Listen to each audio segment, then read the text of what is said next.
Hello everyone, ঝাল ঝাল মশলাদার ছানা কার কার পছন্দ?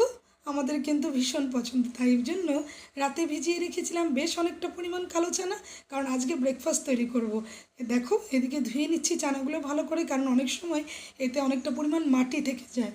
আর চানাগুলি ধুয়ে তার থেকে জল ঝরিয়ে নিয়ে এদিকে কেটে রাখলাম আলু।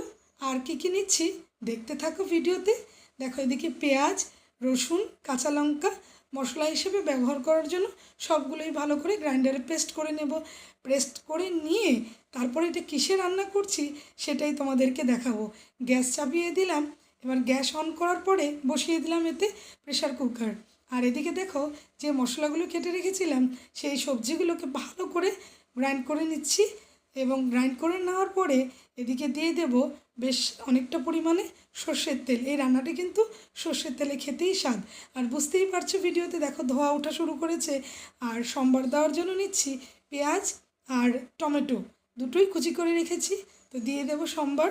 সম্বার দেওয়া হলে এটা একটু লাল লাল হয়ে আসলেই তার মধ্যে কেটে রাখা যে আলুগুলো রেখেছিলাম সেই আলুগুলোকে একে একে অ্যাড করে দেব। দিয়ে বেশ খানিকক্ষণ আলুটাকেও কষিয়ে নেব। আলুটা কষানোর জন্য তার মধ্যে অবশ্যই অ্যাড করতে হবে লবণ আর হলুদ। এই দুটো দিয়ে বেশ খানিকক্ষণ কষিয়ে নিয়ে তারপর যে ইয়েটা ধুয়ে রেখেছিলাম, চানাটা যে ধুয়ে রেখেছিলাম সেটা দিয়ে দেবো। এদিকে বলতেই ভুলে গেলাম যে মশলাটা পেস্ট করেছি সেটাও কিন্তু দিয়ে দিতে হবে। আগে মশলাটাকে কষিয়ে নিয়ে তারপরেই কিন্তু আমরা দেব চানাটা। চানাটা দিয়ে বেশ খানিকক্ষণ কম আছে এটাকে কষিয়ে নিতে হবে। কষিয়ে নিতে নিতে যত তুমি কষাবে ততই এতে টেস্ট কিন্তু আরও বেশি হবে। তো দেখো আমিও সেইভাবেই কষিয়ে নিচ্ছি আর একটু চাপা দিয়ে ঢেকে রাখছি, আবার কষিয়ে নিচ্ছি, আবার চাপা দিয়ে ঢেকে রাখছি। এই করেই চানাটা প্রায় হয়ে এসছে, বলক উঠে এসছে দেখতেই পাচ্ছ তোমরা।